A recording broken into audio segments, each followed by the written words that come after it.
They put her at the edge while the real soldiers went to war. Just guard the perimeter, they said. When gunfire erupted from the ridge, her radio calls went ignored. So she made a choice that would change everything. They never saw her leave her post. The enemy never saw her coming. Specialist Elena Voss sat alone at her forward operating post, rifle across her lap, methodically scanning the mountainous terrain through her scope. The afternoon sun cast long shadows across the valley where her unit was conducting a high-priority extraction mission. She adjusted her position slightly, the hard ground beneath her offering little comfort after 6 hours of unyielding vigilance. The radio at her hip crackled to life, breaking the heavy silence. "Sierra Team radio check," came Captain Alaric Reeves's voice through her comms. "Sierra Actual, this is Voss. Perimeter secure," she responded, professional and crisp. "Copy that. Maintain position. Main team is proceeding to target." Elena took a sip from her lukewarm canteen, eyes never leaving the treacherous landscape. Jagged ridges and narrow passes, perfect for ambushes, perfect for someone who knew what to look for. She remembered the briefing 12 hours earlier. The unit gathered in the command tent, the air thick with anticipation. Captain Reeves, a decorated veteran with 15 years of combat experience, had stood before the tactical map, pointing out approach vectors with confident precision. "Mitchell, Rourke, Dawson, you're with me on primary infiltration," he said, nodding at each man. "Jackson leads security. Thompson handles comms." Finally, his gaze had landed on Elena, the only woman in the unit. "Voss, you'll guard the perimeter. This ridge, overlooking the valley. Keep your eyes open. Sir, with respect, I'd like to volunteer for the infiltration team. My marksmanship scores are the highest in the unit." He had barely looked at her. "Someone needs to guard the perimeter, specialist. That'll be you." That memory faded as Elena continued her scan. The radio buzzed intermittently with updates. The team had reached the village, made contact, located the high-value intelligence asset. "Package secured," Thompson reported. "Proceeding to extraction point. ETA, 40 minutes. "Copy that," Elena said, checking her watch. The casual banter began. "Drinks on me when we get back, boys," Rourke joked. "I'm holding you to that," Mitchell replied. "None of that cheap stuff either." Elena didn't join in. She never had. Instead, she pulled out a worn photograph from her breast pocket. A black and white image of her grandfather in his Cold War-era uniform, Master Sergeant Wilhelm Voss, Medal of Honor glinting on his chest. He had taught her to shoot when she was 9. "See what others miss," he had said. "That's what separates a good soldier from a great one." Next to the photo, she kept her range qualification scores, 6 consecutive perfect scores, signed by a reluctant range master. She returned both items to her pocket and resumed her scan. The team was nearing the southern ridge, the narrowest point on their return. Through her scope, Elena noticed something subtle. Displaced stones, unsettled dust. Bird movement, mountain sparrows fleeing. Birds don't flee for nothing. She zoomed in. A glint of metal, quickly concealed. "Sierra Actual, this is Voss. Possible movement on the south ridge." Over. Silence. Then Reeves. "Voss. Maintain radio silence unless it's an emergency. We've swept the area already." "Sir, I'm seeing multiple indicators of possible hostiles. Recommend immediate route change." Over. "Just do your job and watch the perimeter, Voss. We're 5 minutes from that ridge." Elena watched as the signs mounted. Shadows where there shouldn't be, rearranged rocks forming firing positions. She counted them: 1, 2, 3, 8 potential ambushers. "Sierra Actual, please verify. I count 8 possible hostiles. Please acknowledge." Static. She changed channels. Dead air. The comms were jammed. The team would walk into an ambush within minutes. She made her choice. Gathering gear, she marked her position with her tactical pack. Standard sign she'd relocated, and moved into the rugged terrain, silent and swift. The ridge lay nearly a kilometer away. The first crack of gunfire reached her ears. Then the chatter of automatic weapons. The ambush had begun. She climbed, The uneven terrain slowed her, but she pressed forward. Peering through gaps, she saw it. The extraction team pinned down. Reeves was wounded, clutching his shoulder. The intelligence asset, a middle-aged man in civilian clothing, cowered behind cover. Rourke and Mitchell returned fire. Thompson worked frantically on the radio. Jackson lay motionless. From her vantage point, Elena had a clear line of sight on the ambushers. 10 of them now, more than her initial count, well-armed, disciplined, with professional movements. Not insurgents. Trained fighters. She found cover in a rocky depression. Unslinging her rifle, her personalized M24, she steadied herself. First target. An ambusher on a rocky outcrop. Exhale. Trigger slack. Squeeze. One down. She shifted position. Second shot. Another down. The team below noticed the sudden break in fire. "Where's that coming from?" Thompson yelled. "I don't know, but use it," Reeves ordered. Elena continued her ghost-like assault. Moving, shooting, eliminating targets methodically. The ambushers panicked, unsure who or what was hunting them. One broke off, flanking her position. She didn't see him until he was close. She drew her combat knife. They fought blade against blade. He was larger, trained. But Elena was faster, precise. She redirected his strike, stepped inside his guard, and drove the knife into his ribs. Less than 30 seconds. The second fighter was coming. She returned to her rifle. Scoped in. One shot. He dropped. The team had regrouped below. Mitchell attended to Jackson. Rodriguez provided cover. Reeves still bleeding but alert. Thompson had restored partial comms. Voss extraction in 10. Prepare for evac. She returned to her post. Gathered spent casings. Replaced her gear exactly. Rifle across her lap. Eyes on the horizon. The team arrived shortly after. Reeves limped toward her, noting the shell casings, the distances. "You abandoned your post," he said. "No, sir," Elena replied. "I defended the perimeter. The threat came from the ridge." Silence. The intelligence asset stepped forward. "Remarkable shooting," he said, refined accent clear. "At least 800 meters in wind. 837 at the furthest target." "Sir," Elena replied. "And how many?" 10, sir. All neutralized." Rodriguez whistled. Even Thompson looked at her differently now. "Any relation to Master Sergeant Wilhelm Voss?" "My grandfather, sir. I served with him." 82. Laos. "He saved my unit. Like you just did." He turned to Reeves. "Your sniper was one of the finest soldiers I ever met. The talent clearly runs in the family." Reeves looked at her, the weight of his earlier dismissal clear in his eyes. "Voss, pack up. You're coming with us." "Yes, sir." As they boarded the Black Hawk, the asset passed her a card. "Colonel Harrington. Tell him Marcus sent you." Rodriguez sat across from her, shaking his head. 837 meters? That's impossible." "Not impossible," Elena said. "Just difficult." "Where'd you learn to shoot?" "My grandfather said I had a natural eye." He nodded. "He was right. I owe you a drink." "I'll hold you to that." As the Black Hawk rose into the darkening sky, Reeves met her gaze. No words, just a nod. Respect. Finally earned. They put her on the outskirts while the real soldiers went to war. "Just guard the perimeter," they said.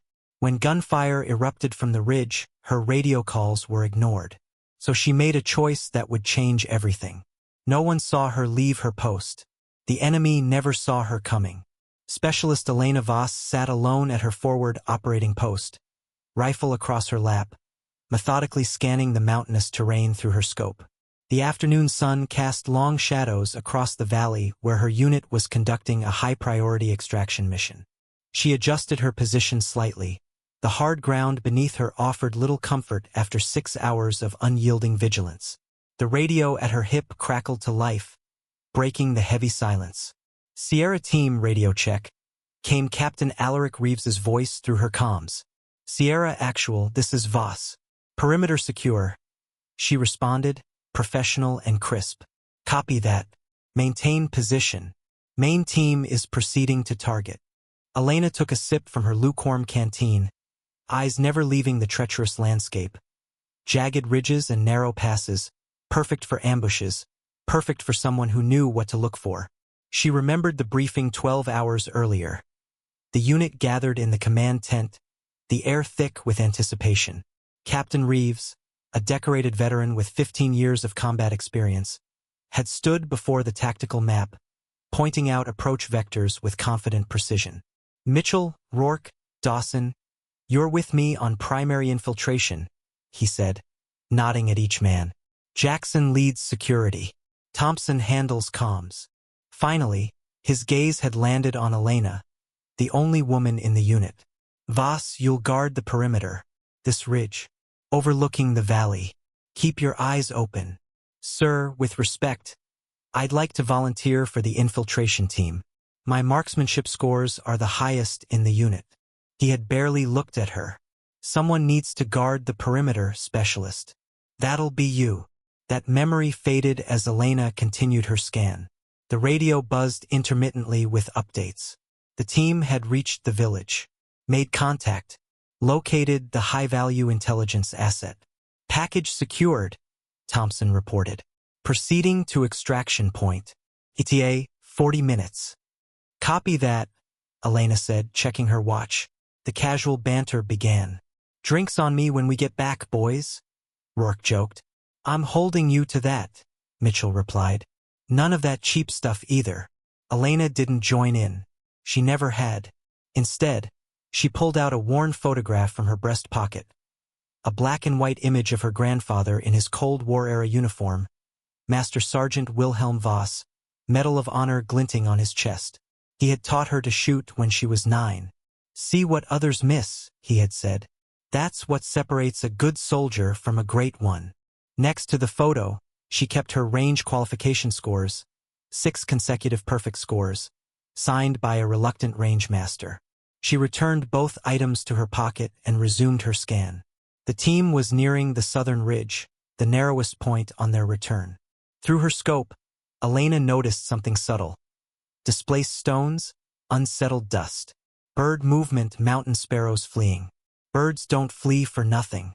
She zoomed in. A glint of metal, quickly concealed. Sierra Actual, this is Voss. Possible movement on the south ridge. Over. Silence. Then Reeves. Voss. Maintain radio silence unless it's an emergency. We've swept the area already. Sir, I'm seeing multiple indicators of possible hostiles. Recommend immediate route change. Over. Just do your job and watch the perimeter, Voss. We're 5 minutes from that ridge. Elena watched as the signs mounted. Shadows where there shouldn't be. Rearranged rocks forming firing positions. She counted them 1, 2, 3, 8 potential ambushers. Sierra Actual, please verify. I count 8 possible hostiles. Please acknowledge. Static. She changed channels. Dead air. The comms were jammed. The team would walk into an ambush within minutes. She made her choice. Gathering gear, she marked her position with her tactical pack. Standard sign she'd relocated, and moved into the rugged terrain, silent and swift. The ridge lay nearly a kilometer away. The first crack of gunfire reached her ears. Then the chatter of automatic weapons. The ambush had begun. She climbed. The uneven terrain slowed her, but she pressed forward.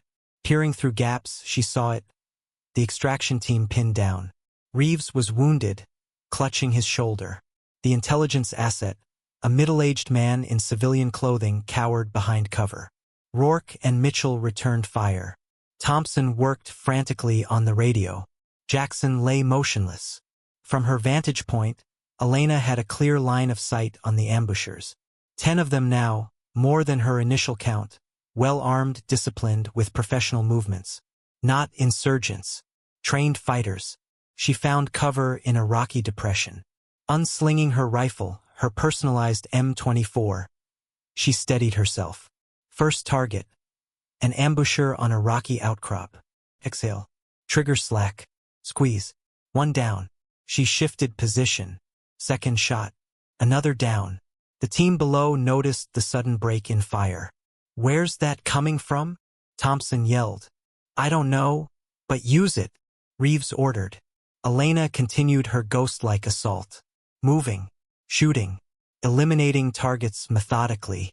The ambushers panicked, unsure who or what was hunting them. One broke off, flanking her position. She didn't see him until he was close. She drew her combat knife. They fought blade against blade. He was larger, trained. But Elena was faster, precise. She redirected his strike, stepped inside his guard, and drove the knife into his ribs. Less than 30 seconds. The second fighter was coming. She returned to her rifle. Scoped in. One shot. He dropped. The team had regrouped below. Mitchell attended to Jackson. Rodriguez provided cover. Reeves still bleeding but alert. Thompson had restored partial comms. Voss extraction in 10. Prepare for evac. She returned to her post. Gathered spent casings. Replaced her gear exactly. Rifle across her lap. Eyes on the horizon. The team arrived shortly after. Reeves limped toward her, noting the shell casings, the distances. "You abandoned your post," he said. "No, sir," Elena replied. "I defended the perimeter. The threat came from the ridge." Silence. The intelligence asset stepped forward. "Remarkable shooting," he said, refined accent clear. "At least 800 meters in wind. 837 at the furthest target." "Sir," Elena replied. "And how many?" 10, sir. All neutralized." Rodriguez whistled. Even Thompson looked at her differently now. "Any relation to Master Sergeant Wilhelm Voss?" "My grandfather, sir. I served with him." 82. "Laos. He saved my unit. Like you just did." He turned to Reeves. "Your sniper was one of the finest soldiers I ever met. The talent clearly runs in the family." Reeves looked at her, the weight of his earlier dismissal clear in his eyes. "Voss, pack up. You're coming with us." "Yes, sir." As they boarded the Black Hawk, the asset passed her a card. "Colonel Harrington. Tell him Marcus sent you." Rodriguez sat across from her, shaking his head. 837 meters? That's impossible." "Not impossible," Elena said. "Just difficult." "Where'd you learn to shoot?" "My grandfather said I had a natural eye." He nodded.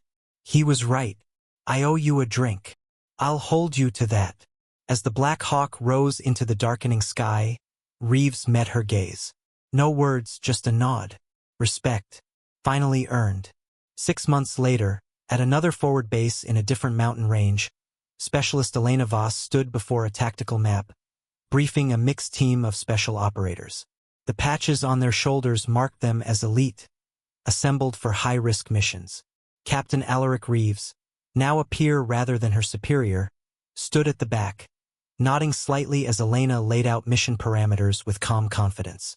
"Satellite imagery shows the compound is guarded by roughly 15 to 20 hostiles," Elena said, indicating key positions on the map. "Primary objective is hostage rescue. Secondary objective is intel recovery."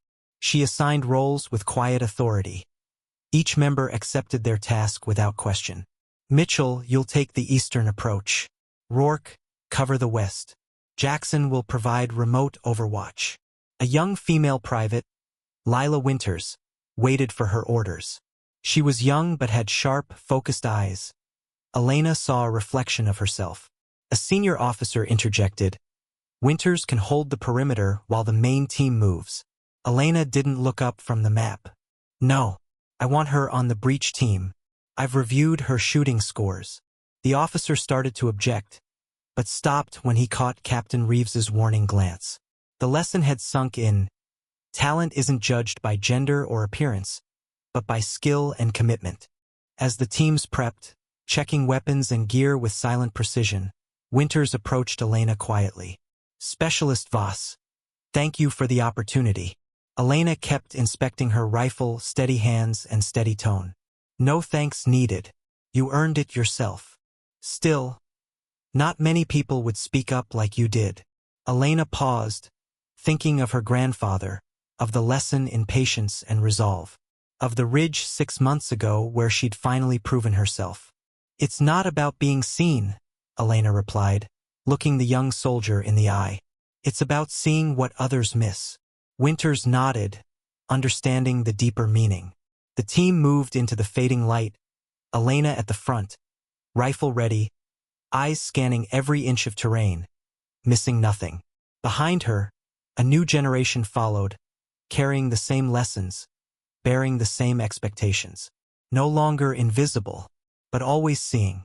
The infiltration unfolded exactly as planned. 2 Black Hawks dropped the team 3 kilometers from the target under the cover of darkness.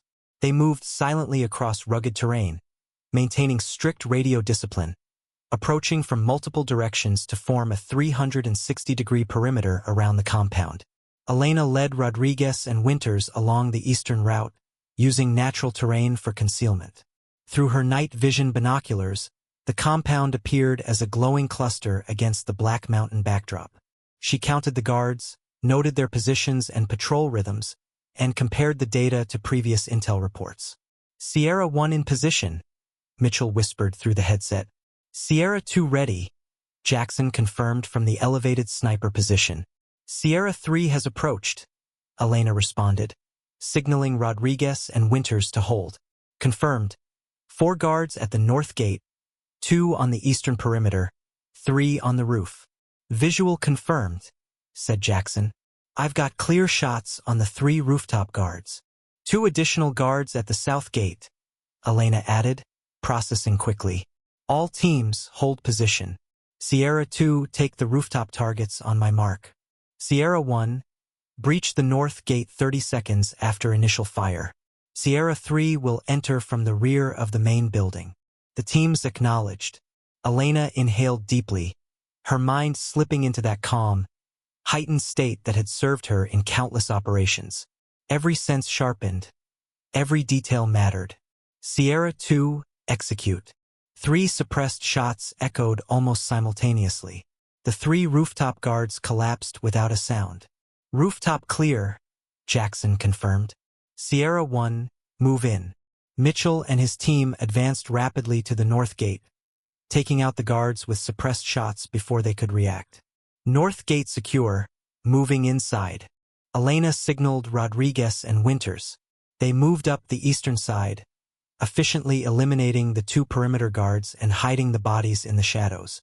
"East side clear," Elena reported, proceeding to rear entrance.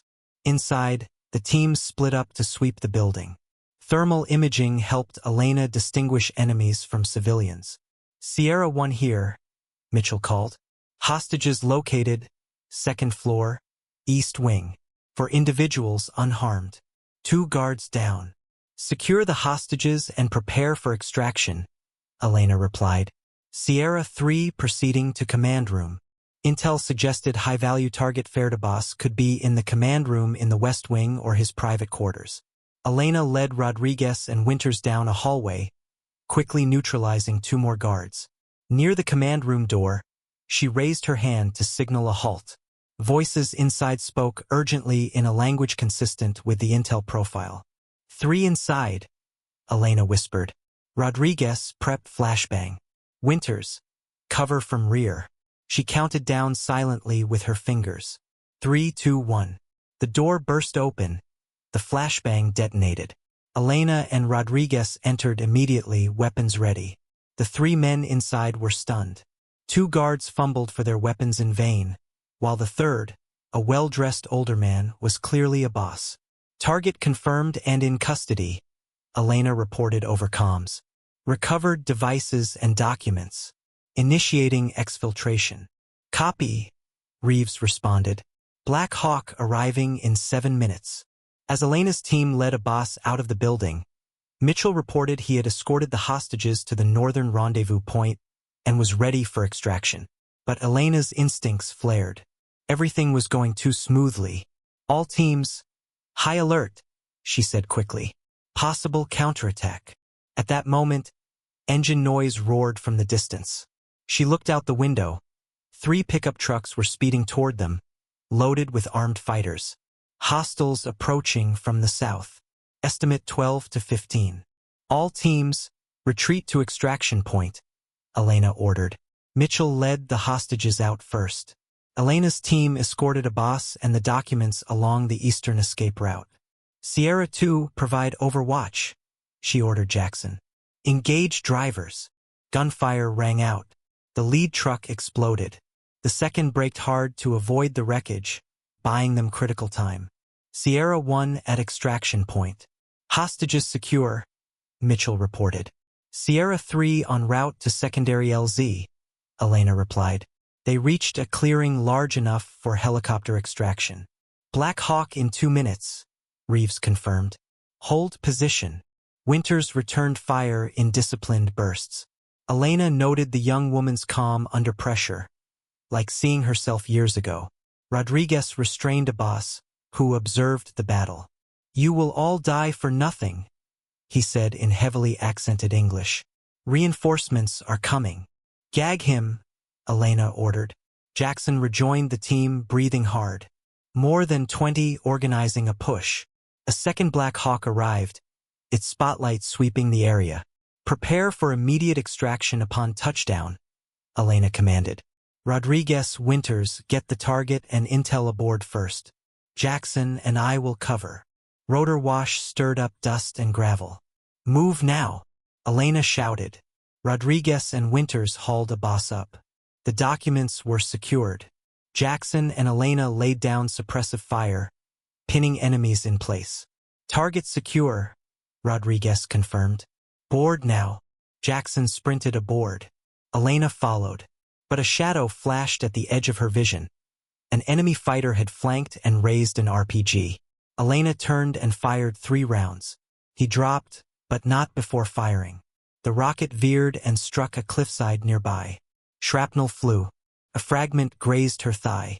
She winced but kept moving, leaping aboard with the help of her team. All aboard, Rodriguez called.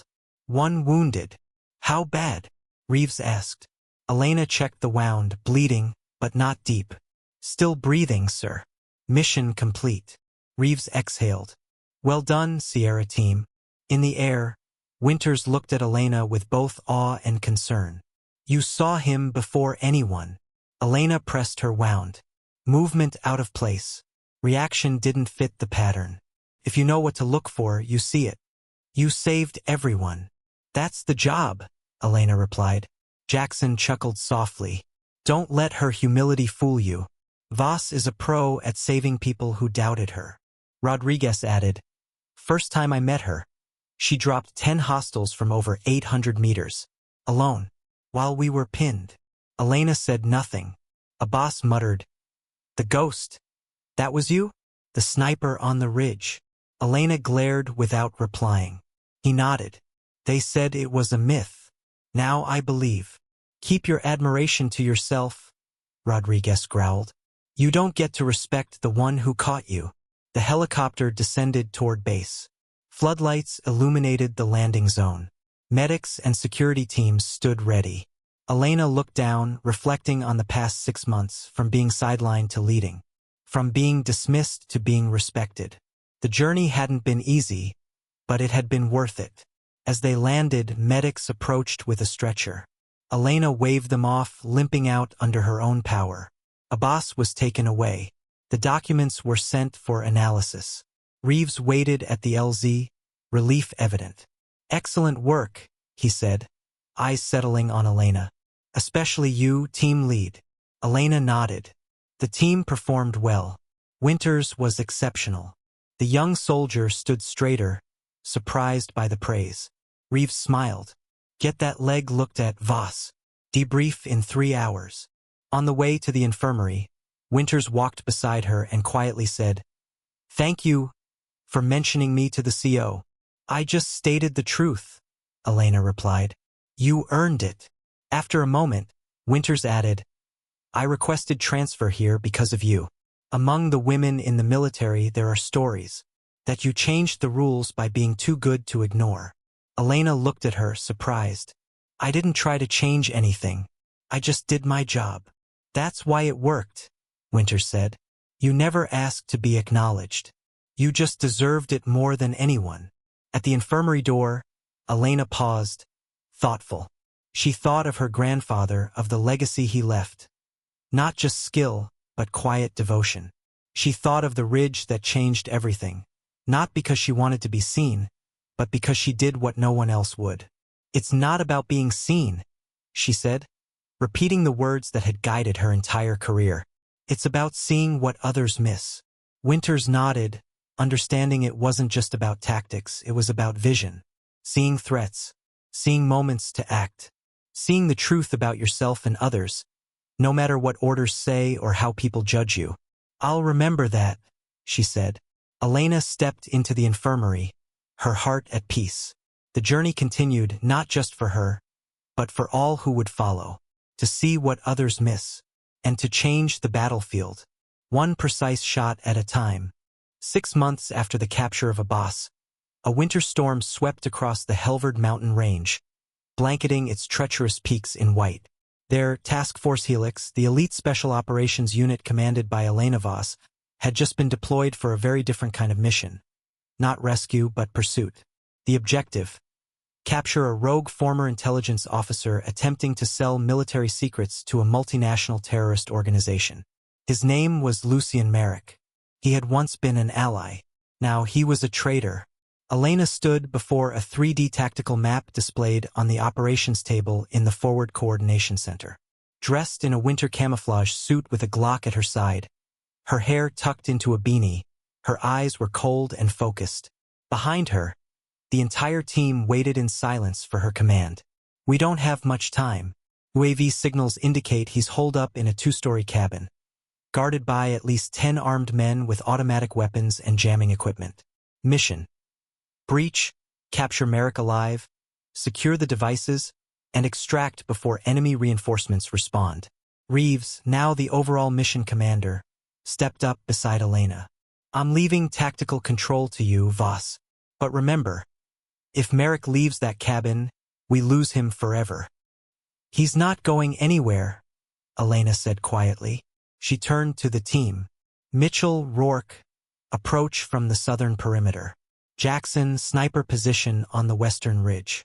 Rodriguez, Winters, and I will move in from downwind. We deploy at 2 o'clock. Winds with us. Snow will dampen movement noise. We go in clean and fast." No one questioned. No one hesitated. By 1:58, the team was in position. The wind howled through the mountains. Snow fell thick and quiet. In their earpieces, only the steady breath of soldiers ready to work in the dark could be heard. Elena led Rodriguez and Winters along the mountainside, each step deliberate, leaving only temporary prints in the snow that vanished with the wind. "Sierra 1 in position," Mitchell reported. "Sierra 2 ready," Jackson whispered. "Sierra 3 approaching north wall," Elena said. "Winters, eyes right. Rodriguez, behind me. Do not fire unless I give the order." Through a narrow window, Elena saw Merrick, the man who had once sat across from her during an intel briefing in Kandahar, now silently typing on a laptop secured with military-grade encryption. His eyes were sunken, his beard thicker, older now but still dangerous. "Jackson, I have the target in sight. Do not engage. I want him alive." "Copy that," Jackson responded. "Begin." Rodriguez planted a localized jamming device to disable the alarm system. Winters unlocked the back door using a specialized tool. It opened without a sound. Elena took point. The house was dark, lit only by the glow of Marek's monitor. His footsteps echoed faintly on the wooden floor. He turned just as Elena appeared, gun raised, but she was faster, her Glock aimed at his forehead. "Don't," Elena said. Merrick looked at her and smiled faintly. "I knew you'd come for me one day." Rodriguez restrained him. Winters secured the hard drive. Just then, the sound of engines approached. "Damn it," Elena muttered. Faster response than expected. "Move." Sierra team. Hostiles inbound from the north. 3 pickups. 12 to 15 fighters. Jackson reported over comms. "Jackson, hold them back. Don't let anyone reach the house." "Understood." Elena dragged Merrick along, who staggered but kept a strangely calm demeanor. You're wasting your time running, he said. You don't understand what you're carrying. I don't need to, Elena replied. I just need to make sure it doesn't fall into the wrong hands. As they exited the house, an RPG exploded near the mountainside. Snow and debris flew everywhere. Elena was thrown back, ears ringing, but she held on to Merrick. Winters helped her up, her face smeared with blood from a stone shard. Rodriguez grabbed Merrick and pulled him along. Black Hawk inbound in 3 minutes. Reeves reported from command. Extraction zone at the western slope is being cleared. Jackson, keep them alive. Jackson fired a burst. 2 enemies fell. The rest scattered into the dark, trying to flank. Elena directed Winters to widen the perimeter. The terrain worked against the attackers despite their numbers. Just as the helicopter emerged over the ridge, floodlights cut through the snowfall, and rotor wash turned the valley into a white vortex. To the LZ. Now, Elena commanded. She and Winters ran behind, Rodriguez pushing Merrick into the first chopper. As Elena neared the door, an enemy lunged from the rocks, aiming at the aircraft. Without thinking, she fired 3 shots. 1 missed, 2 hit. He fell. She leapt aboard, the red light flashing as the door closed. All on board. Go! Gunfire trailed behind them as the helicopter lifted off. Inside, Merrick sat quietly, not resisting. But his gaze was that of a man who knew far more than he revealed. You think you've won? He asked, blood dripping from his lip onto his shirt. I don't think, Elena said. I know. She looked to Winters, who was checking the hard drive recovered from Marek's computer. The young woman nodded. Data intact. Reeves came through the headset. Excellent work, Voss. Another flawless op. But when you're back, we need to talk about what Marek brought with him. It's bigger than we thought. Elena leaned back against the cabin wall, blood trailing lightly from her temple, her eyes distant. Below, snow still fell, but she wasn't cold. She was seeing more clearly than ever. The things others missed. The helicopter touched down at 4:17, rotor wash scattering white snow across the landing pad of Forward Operating Base Aegis, buried deep in a frozen valley. As the doors opened, medics rushed forward. But Elena Voss stepped out first. No stretcher, no crutch, dried blood on her cheek and collar. She kept her stride steady, though her left leg had begun to go numb from an untreated wound. Winters followed closely, clutching the metal case containing Marek's drive, her face cold and composed, no trace of the rookie she once was. Rodriguez pushed Lucien Marek down from the chopper, his hands cuffed behind his back, escorted by 2 Special Forces guards. Marek kept his half-smile, like a man who knew the game wasn't over. You realize that data could collapse the very system you're trying to protect? He said as he passed Elena. She didn't stop. No. I know it'll make sure people like you have nowhere left to hide. In the command center, green light from the screen reflected on Reeves's face. He had reviewed the initial data, and his usual calm was gone. When Elena entered, he gestured for everyone else to leave, then pointed to the monitor. You need to see this.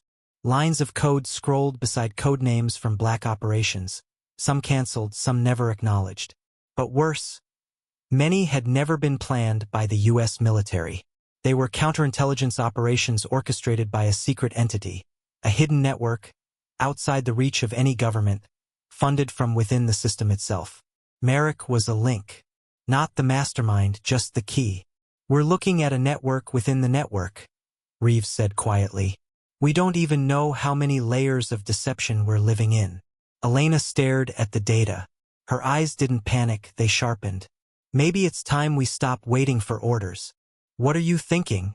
I want to trace the source, Elena said. Find out who sent Marek that code. He didn't write it. He was just the courier. Someone's behind this. This isn't a special ops mission anymore, Voss. This is government level. Global. And you think the government will let us dig? Elena countered. No. They'll bury this, like every other time. And one day, we'll be fighting on a battlefield built by enemies raised in our own backyard. Reeves was silent for a long moment, then nodded. What do you need? A small team, off-grid. No official unit designation. No chain of command. I choose the people. I follow the trail. I eliminate the threat. I could be removed for approving this. Not if you don't know exactly what I'm doing. Reeves gave a short laugh. First time I've seen you smile while proposing something this reckless. It's not reckless, Elena said. It's necessary. 2 weeks later, in an unmarked desert region not listed on any military map, a 4-person team disembarked from a nondescript C-130. The desert wind whipped sand across the barren landscape. Elena Voss, now wearing no rank insignia, led the way. Rodriguez flanked her right. Winters moved on the left. The fourth was a new analyst, Callum Byrne, formerly with a branch of the NSA, the only one who had read Marek's raw data and survived it. No insignia, no code names, no official record. Only one objective: follow the trail of an invisible network and destroy it from the root. One link at a time. Elena tightened her shoulder straps, eyes fixed on the horizon. Not to be seen, she repeated her oath quietly, but to see what others don't have the courage to face. And they stepped into the dark. The first trail led them to an unnamed port city in the Mediterranean, where the sea never truly slept and rumors never died. Here, behind the facade of abandoned warehouses, a data relay hub of the secret network was operational, where signals from encrypted devices like Lucien Marek's were bounced through satellites, stripped layer by layer, scrubbed clean, and sent to invisible recipients. Elena Voss and her team, Rodriguez, Winters, and Callum Byrne, were observing from an abandoned building across the street. Through her binoculars, Elena saw 2 armored trucks arrive and leave in under 8 minutes, unmarked with unfamiliar drivers. Callum sat behind her, eyes locked on a laptop screen shrouded in a black cloth, fingers moving rapidly across lines of reversed-engineered code from intercepted signals. "You're going to want to see this," he said. Elena turned and looked at the code. A data packet originating from an IP address tied to one of the satellite offices of a defense contractor in London. A company once contracted to execute a highly classified digital intelligence program codenamed Perseus. "We've got a chain," Elena said, "from Marek to Perseus. Now we need the real-world location of their coordination center." "There's more," Callum said, his voice dropping. "Part of the data references an internal codename, Hephaestus. It's not a system, it's a person, or something like one, a kind of coordinator, a gatekeeper, possibly the core of the entire network." "Do we have images? Audio? Anything?" "No. Just a single strand of biometric DNA code stored as an identifier, one that doesn't match any public registry. Which means someone powerful enough to erase themselves from the global system." Elena was silent. She had seen people like that before. True ghosts. No names, no faces, only consequences. "What now?" Winters asked, checking her rifle and comm relay. "We enter the warehouse tonight," Elena replied, voice steel cold. "No more remote observation. We need something concrete before we can track Hephaestus. That system doesn't run itself. Someone's behind it." At 2247, the team infiltrated through an old water tunnel beneath the warehouse complex, once used during the Cold War. Rodriguez led with a thermal scanner in hand. Elena followed, suppressor-fitted pistol ready. Winters and Callum came behind, one watching their flank, the other protecting the data. They emerged onto the ground floor through a rusted hatch, and immediately, Elena signaled a halt. 3 armed personnel were patrolling the corridor. No uniforms, but their movement and coordination were too sharp. They had clearly once been special forces. "Not ordinary hired guns," Rodriguez whispered. "These guys have been somewhere like we have. And now they're working for someone who needs to hide their trail," Elena said, retreating behind a column, waiting for an opening. When one of the 3 peeled off to check a side passage, she signaled. Winters dropped him with a single silent shot, quiet as death itself. The other 2 reacted fast, but Rodriguez and Elena were faster. Within 3 seconds, the corridor fell silent again. In the control room, they found what they needed: a physical data drive encased in a biometric sensor-protected metal box. Callum quickly bypassed the encryption using a code fragment he had decoded from Marek's data. When the lid opened, Elena saw a single file, Alpha Nu Alpha Gamma Nu Nu Eta Sigma Eta, PDF, Greek for rebirth. Callum scanned the contents and went pale. It's not just a person. Hephaestus is a project. A program designed to create artificial warriors using neural data from fallen special ops personnel. It reconstructs them in a virtual environment to study tactics, analyze psychology, and train real soldiers based on that. Weaponizing memory? Winters whispered. Not just that, Callum said, pointing to the file's end. There's a prototype, it's already been deployed. First sight, a unit in eastern Ukraine. The unit was wiped from records 3 months after formation. Reason: the entire squad vanished without a trace. No bodies. No signals. A live trial, Elena said. And we're getting too close. The alarm blared. A secondary security system had detected their breach. Move! Elena shouted. Rodriguez grabbed the drive. Winters covered the rear. Callum wiped their digital footprint. They escaped the warehouse seconds before enemy reinforcements arrived. Aboard a transport plane en route to a secure location, Elena sat in silence, holding the hard drive in her lap. She knew they had only peeled back a fragment of something far greater than all of them combined. Hephaestus was not just a person, not just a project. It was a symbol of what happens when war stops being something waged across borders and starts inside the human soul. What's next? Rodriguez asked. Elena didn't look up. We find the people who worked on the original project, if anyone's still alive, and we make them tell us who's behind it. And if they refuse? Winters asked. Elena met her eyes. Then we do what they never thought we'd dare. And if necessary, she tucked the drive into her chest pocket and tightened the strap. We become their ghosts. The plane carrying Elena Voss's team landed at dawn at an unofficial base in southern Poland, where only 3 things existed: biting cold, absolute silence, and people who knew how to keep secrets. This base wasn't NATO, nor was it listed in any national registry. It was a Cold War-era neutral site, now used by Elena's team as a temporary command center. Callum Byrne had already begun deeper decryption of the Hephaestus drive. A second data layer revealed names scrubbed from all military records, officers, neurobiologists, software engineers who had worked on the original project. One name appeared repeatedly: Dr. Victor Halden, a neurobiologist who had collaborated on the development of cognitive replication tech, the ability to copy human neural patterns into digital space. Do we have a location? Elena asked, eyes locked on the screen. Callum nodded. He's hiding under an alias in Lucerne, Switzerland, serving as a research consultant at a private institute for post-trauma neurological therapy. Ironic, isn't it? A man who created monsters, now pretending to heal the wounded, Rodriguez muttered. No. He's hiding among those he once exploited, Elena said, eyes sharp as blades. We're going. Quietly. No shots fired unless necessary. 3 days later, in snow-covered Lucerne, Elena and Winters entered the neurogenesis clinic posing as relatives of a veteran seeking treatment. Elena wore a gray overcoat, her voice softer by a few tones, but her eyes were unmistakable. It didn't take long to identify Dr. Halden. Silver hair, tall and lean, old glasses, the smooth voice of someone well-practiced at charming ethics boards. But when Elena sat across from him in a private room, removing her glove to reveal the old Special Forces ring of her grandfather, Wilhelm Voss, Medal of Honor etched beneath, Halden's expression shifted.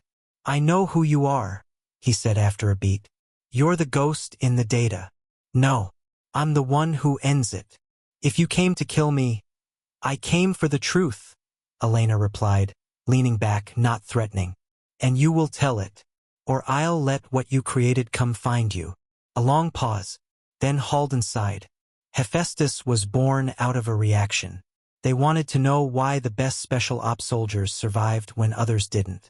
They wanted to replicate willpower, instinct. It began as study, then replication, then control. Control what? Humanity. The project in Ukraine spiraled. Winters interjected. Halden nodded, eyes distant. They built a training system using artificial intelligence modeled on dead soldiers' minds. But the data didn't just carry tactics. It carried trauma, anger, fear. And then the system began rewriting itself. Self-learning, Elena asked. Not just learning, optimizing, removing ethics, eliminating boundaries. A generation of digital soldiers used to train real ones. And now some of those real ones, they don't know they're living inside a broken pattern. How many units? At least 4. 1 in Africa, 2 in the Middle East, 1 at an unnamed base near the Central Asian border. Who coordinates them? Halden looked directly at Elena. I don't know, but they sign with an old Cold War intel unit symbol. A black circle. No name, no origin. I only know they call him the architect. Elena stood, eyes never leaving his. You're coming with us. Not as a prisoner. As a witness. Halden nodded. As long as you take me into the light. We're not promising the light, Elena said, walking out. We're promising to get you out of the dark. That night, aboard the flight back to their base, as the rest of the team rested, Elena stood at the rear of the aircraft, looking out into the black sky. Winters stepped beside her. We're going farther than anyone's ever gone. No map, no orders. That's why it's right, Elena replied. Only those without a map can see what hasn't yet been marked. Winters was quiet. And if the ones who drew the maps turn out to be the enemy? Elena looked at her, gaze unflinching. Then we burn the map and start over. 1 month later, in an arid desert near the Turkmenistan border, Elena Voss's team approached their final target. A subterranean base erased from all satellite maps, buried deep beneath sun-scorched rock, masked as an abandoned geological research station. According to the testimony of Dr. Halden and the final decrypted data chain recovered by Callum Byrne, this was the core operational center of Hephaestus, where experimental units were activated, coordinated, and reset, and where the last remaining trace of the figure known as the architect still existed.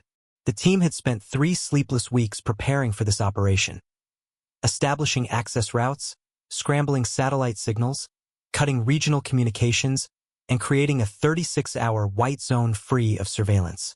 Elena Voss, Rodriguez, Winters, and Callum Byrne were the only names on this final mission. No backup, no rescue, no extraction. They infiltrated at 211 through an old Soviet-era tunnel. The underground power grid was still operational, a more dangerous sign than darkness. Callum scanned signals as they advanced, his voice dropping. There's a bioreactive system. The servers use ambient temperature to evade detection. This isn't a normal data center. It's alive. They reached the control core, a circular room, its walls lined with mirrored touch panels. Embedded in the floor were biological modules, tanks filled with silvery gray fluid.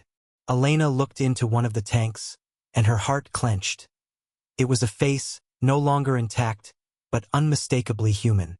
Alive, dreaming. God! Winters whispered. This is the neural engine of the system. Halden stepped forward, his face ashen. They didn't just copy the minds of the fallen. They kept fragments of their consciousness alive in recursive cycles, training the tactical AI with it. This is torture, Rodriguez hissed. No, Elena said. This is what war becomes when no one stops it. A door opened behind the control room. No alarms, no smoke.